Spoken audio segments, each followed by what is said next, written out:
back here at Scoop City. Alec Lewis, our Minnesota Vikings beat reporter, joins the show now after spending what has really been a thrilling season with this red-hot Minnesota Vikings team. And all anyone wants to really know is, what's it like being around this team right now? The reality is like, to answer your question, yes, like in this job, at least for me, this is how I've always gone about it. It's like, like you just want to be around good people and you want to tell really good stories, and to see this team go from like the preseason expectations to where it is now, and then to watch all of the different personalities that I'll get into that I think make up the chemistry of what has made this thing as special as it is. Like it's a blast. And I said this earlier to somebody. It's like, you're supposed to be objective in this job, and you don't want to be a homer and all that stuff. And that's the reality. That's like the journalism school, Missouri stuff that I learned. And it's still very much, I mean, I have to look at this thing with a very clear-eyed view. But when you see people like Sam Darnold go through what he's been through over the course of his career and then have the season that he's having alongside a team and a fan base that has celebrated him, how special is that? And I would be crazy not to enjoy covering that. I know I saw the reaction in the locker room when Darnold came in. They gave him the old basketball like water on his head. Amazing. Everyone was going crazy. What was the vibe like in the locker room? And what did Darnold think of it all, man? Well, he's not like the most loquacious guy, which is a word that means really talkative. Strong word. Yeah. It's what you got to do. Sam Darnold's press conferences are never the most electric press conferences that you're going to find across the league. He rarely says anything. He is one of the best cliche artists I've ever come in contact with. But you could tell, and you've been able to tell multiple times this season how much the team and, like I said, this fan base rallying around him has meant to him. Because, again, he is a guy who, at USC, like this vibe is what he had. He had a fan base that absolutely loved him. He lifted that program to heights that I think everyone that roots for that team, expected. And then really, to be honest, like he hasn't had that until he got here. And so to have, I mean, it was the most like youth baseball all-star league response of all time. He's interviewing with Tom Brady. He comes back in the locker room. They scheme to all grab water bottles, and then they're lift him on his shoulders. He says he didn't know what to do with his hands, like Ricky Bobby. It was incredible. It was incredible. I had a GM around the league share with me, man, this Vikings team, they were so under the radar. And I'm like, what? Chase and I talk about the Vikings every week. Like, we've been on them for the whole season. But I realize that's actually probably not the truth. Do you feel like they're a team that has been kind of flying under the radar all season? Well, I don't think flying under the radar is so true. I think for most of this season, people have viewed them as just like this great story, this wholesome, cute, like enjoyable team that has a bunch of great, they've had great moments. They win close games. They're incredibly well coached. Like, I don't think that flew under the radar really from anybody. And you've been on that, Diana, as early as anyone, just in terms of the job that Kevin O'Connell has done. And then paired with Brian Flores, who has been on one all year and really since he became the Vikings defensive coordinator. Like, that stuff has been recognized. And I think people nationally have just viewed them that way, but they have gotten to a place now where they are winning these games. They've won 9 in a row. They're 14-2. They win the turnover margin. They create explosive plays. They do all of the things that really good teams have to do to win. And so they have gone from this cute story, this enjoyable, wholesome team that celebrates better than everybody with Cam Bynum doing Parent Trap, to this like force to be reckoned with, to be honest, in the NFC. And that's been the transformation. I mean, preseason, they were projected as a 6.5 over-under win team. They've won 14 games. It is historic stuff. And so I can understand the reticence for a long time to give them the credit they deserve. But now it's just undeniable. Yeah, like I think they're a great team, right? Like obviously they're 14-2. Kevin O'Connell, in my opinion, he's done everything to run away with Coach of the Year, especially after losing Kirk Cousins. And you talk about the defense, they lead the league in takeaways. But make no mistake about it, people out there listening, the story is Sam Darnold. What he is able to do this year. Twofold question. No, you're not supposed to do it in Missouri School of Journalism, but I'm doing it, so I hope you're paying attention. What in the world is Sam Darnold worth, and how is the feeling in the front office from Sam Darnold and about Sam Darnold changed from what you can see from the start of the year to now? So to answer the first question, what is Sam Darnold worth? I mean, such a good question. I mean, you look at quarterback contracts that have been given out over the last bunch of years. I mean, Daniel Jones, who was in this building, probably doing some work 3 floors above me. He signed a 4-year, $160 million deal that I think had $80 million guaranteed. And Sam Darnold is producing now at a level that transcends what Daniel Jones did in the season 2022, where Daniel Jones came into Minnesota and beat them twice, including the wild card game. So that is a contract that I see as a benchmark.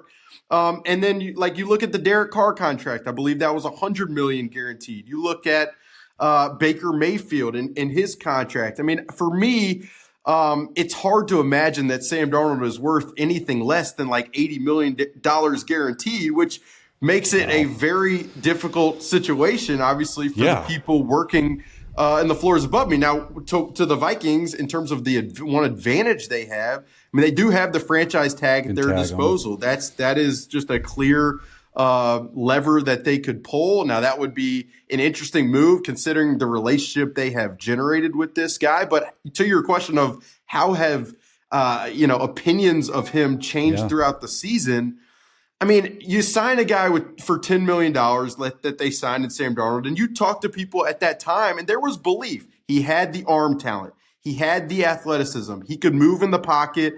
The questions really resided in, could he make the correct decisions time and time again? Could he progress in this offense? Would he mitigate the turnovers? And it has not been this just straight line forward path. There was a point in the middle of the season. Indianapolis, he threw 2 interceptions. Jacksonville, he threw 3. Kevin O'Connell at that time said, I am going to stick with this guy. I'm going to be aggressive with him. I believe in him genuinely, and that's going to be a winning edge. And it has been a winning edge, and they've gotten to a place where you talk to the coaches, you talk to the players, you talk to front office executives. There is no question that they have a ton of respect for the job that he's done. And they don't believe it is this just creation upon skill players and coaching. Obviously, that infrastructure has allowed a lot of this to happen, but he has lifted the infrastructure recently. And that's what's been incredibly impressive, even to the coaches and executives inside the building. Yeah, I think it's clearly been the story of the year. I also think the theme of the comeback story in general has been the story of this season. But obviously Sam is leading the way in that conversation. And Alec, I know you read in my column that I had a GM even questioning paying him $10 million when the Vikings signed him. Like $10 million for Sam Darnold? Could you imagine? Right? And now look how much his value has changed. And we know Minnesota wants him back. How could they not? It's just, how are they going to be able to figure this out mathematically, financially, and really figure out a plan moving forward? On top of the other element to this, which is Kevin O'Connell is waiting for a contract extension, right? So you have to figure the head coach is going to want to know who the quarterback's going to be, what the Vikings organization's plan is before he puts a pen to paper. I would think that's smart business, right, Chase? Kevin's not going to sign a new deal unless he knows what's going on the quarterback. It's going to be Kevin's decision too, I would imagine.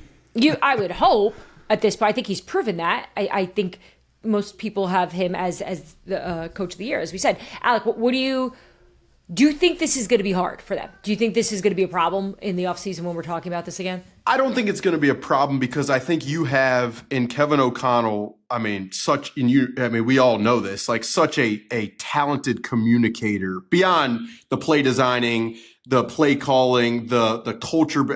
In terms of his relationship with the player, to me, will be such to where this will work out in an optimal way, no matter how it works out. But there's no question. There are a lot of dynamics at play. JJ McCarthy, you drafted him to be your guy. They structured their salary cap essentially in a way to where the vision was for him to ultimately and eventually be the guy. But one of the things I've been thinking about of late, and it comes from conversations with a lot of people, is are you really, after talking so much the way they did about maximizing JJ McCarthy's long-term development, are you going to move off of Sam Darnold, who just did what he's done this year, And now the standard has been set for now J.J. McCarthy. All right, good luck. Like, hopefully you can lift this thing close to similar to what Sam. I mean, that is a lot. It's a big ask. That is a lot, especially coming off injury. And look, I use the Green Bay analogy as the example. He can sit. Let him sit. Jordan Love sat for 3 years. It's working. Really, and the way I like to frame this up is we often just talk about it like this. It's either they're going to choose Sam Darnold or they're going to choose J.J. McCarthy. But the reality is, it's you choose what paying Sam Darnold means for your entire roster building plan, or you choose what moving on from Sam Darnold does for your entire roster building plan. And so it complicates things further. But like to Chase's point, to your point, Diana, I mean, you see that scene in the locker room. This is a lot of very aware players. And so to just move on of just building this guy up the way that they have collectively this entire year, it's a very hard thing to imagine. Now, we'll see how it all ends, because I think that's going to be relevant data points too. But there is no question. And I'm coming from a Kevin O'Connell press conference where he is talking about, checks Sam made at the line of scrimmage, his operation of the offense, vision down the field in ways that I don't think they expected at the very beginning of the season. There's no question that he just really appreciates the play that he's getting right now, and knowing quarterback as well as he does, to just expect to get that. I think that's you'd be a little rosy to have that idea. Yeah, a lot of talk about J.J. McCarthy, and him and Sam were in a quote-unquote competition. At least from the outside, that's what it looked like. If they were both healthy, did Darnold actually have a chance to start, or would we be seeing the J.J. McCarthy show? No, I always thought Sam was going to get his chance at the beginning of the season. There's no question that right before JJ's injury, the torn meniscus surfaced, he performed really well in a preseason game against the Raiders. Yep. He threw an interception in that game, but just the way he operated the offense, I think, proved to a lot of people inside the building that a guy who is still as young as he is at 21 years old was probably closer to ready than even they envisioned. But Sam, from the time he was signed here for that $10 million, I felt like the Vikings' plan was to think very long-term with JJ's development, whether that meant sitting him for 9 weeks, whether that meant sitting him for 4, whether it meant sitting him this entire year. I think they were open to all of that until it got to the point where JJ was making everyone in the building bang down the door to have him play. I don't think they were going to pull that lever until they needed to. So, I always thought Sam was going to get the opportunity, and then it was just a matter of what he would do with it. What he did with it, yeah. We saw your article that you did about Bill Cowher and Kevin O'Connell having this relationship. What's the one thing that you took away from that? Because I was a little surprised. I mean, I know Bill Cowher has great relationships with a lot of head coaches, but you don't necessarily think of the Cowher way being the way the O'Connell group does it. Well, I just gave Kevin a branch. I retract that. What was your big takeaway from Cowher and O'Connell's relationship? Yeah, really for me, it's the fact that Kevin O'Connell, who had been extremely successful as a coordinator in Los Angeles and who succeeded early in his time here as the head coach, winning 13 games in his first year in 2022, that he would be willing to lean on a person who had been really successful and had been in that seat. It takes, you guys know this, like, to ask questions of people in your same industry. It's almost vulnerable of like, I don't know everything. And I say it all the time, like, and Chase can speak to this way better than I could, but I have to imagine, of course, head coaches have ego, because they have to stand in front of a room of 90 of the best athletes in the world and get them to listen to what they're saying. So if you don't have conviction in yourself that you think that you have something that they need to listen to, then you probably can't do that job. And so for me, just Kevin's selflessness, willingness to hear out a guy who had a similar path, became a head coach at a young age, was a position coach in the NFL, and just who would be willing to give Kevin advice in terms of what it takes to be in that seat in certain times of difficulty. Like, to me, that was just another reflective and revealing aspect of why Kevin O'Connell has been as successful as he's been. All right, you play all these games, you play all these weeks. They're 14-2. The Vikings could be the 5 seed. They could be going on the road in the playoffs to potentially the NFC South champion Falcon or Buccaneers. Wild to think that way. But week 18, what is the biggest question in front of the whole world? We're all going to watch it. It's for the title. It's for the 1 seed. It's for all the marbles. What's the biggest question you have going into this week against Detroit? Yeah, I mean, how are they going to stop Ben Johnson's offense? I mean, I think, and Brian Flores, to me, the job that he's done, like I said it earlier, but I just hope nationally people understand where this defense has gone from 2022 and the talent they had and how rigid they were in their defensive scheme to now, 2 years later, how versatile they are, how smart they are, how quickly they adjust, how distinct their game plans are. It has been an incredible job that Brian Flores has done. And we've talked, Chase, we talked about the complexity that he pushes on quarterbacks and offenses. But Ben Johnson's offense, they scored, I believe, 31 points when these two teams played earlier this year. They just are so balanced. The offensive line is good. So stopping that team, especially coming off Sunday where the Vikings played a lot of man coverage, their cornerbacks ran a lot. It was pretty taxing on their bodies. Can they respond in a week's time against a really good offense? That's a question that I have. And then really, I would take the over in this game if I was betting points. Yeah, and then the other aspect is how is Detroit's defense and their secondary going to cover Justin Jefferson and Jordan Addison? These guys are playing at a level that is absurd. Well, the Vikings defense will be very busy, and they're busy working so hard on all their celebratory dances that are all over. And they've done just such a good job at being funny, original. I think they're making all of us feel either really old or maybe in your case, this is what you grew up with. We saw the most recent celebration of the High School Musical. I had no idea what that was. Of course you didn't, because you're almost 40. Alec is 19, so he knows. So Cam Bynum, what is he like? Because I find him to be so funny in these practice videos that he's doing for these celebrations. How is he getting these guys to do this ridiculous stuff? Yeah, I mean, Cam Bynum is. I've said it for a couple of years. Like, if you were to anybody, and I'm talking person that I see at a restaurant, and I brought them into the Vikings locker room, and it was like, which guy could you just have a conversation with no matter who you were, and you would feel like, man, that guy's a great guy. That is Cam Bynum. He is just, I mean, he was what people need to know, I think, about Cam Bynum in these celebrations is in high school, he was a 5th string JV cornerback. I mean, this guy was unheralded, not recruited. And the reason that he even got to this place that he is now at, where he is able to do these celebrations on a national stage, is he would wake up at 4:30 a.m. and work with this same trainer every morning for like 2-3 years. Anthony Brown was this trainer, and it was just technique footwork. They would just work on this grass hill in California without a football, and he mastered this technique to the point at which, from a cornerback perspective, he was never the strongest, never the most athletic, but it was all about technique. And so you see these dances and the choreography, it's all technique. And so this is like his public kind of showing of why he's even gotten here in the first place. But it's I think he is so reflective and illuminative of this locker room as a whole. His story is distinct unto itself. You have a guy like Cam Akers has come back from 2 Achilles tears in 3 years.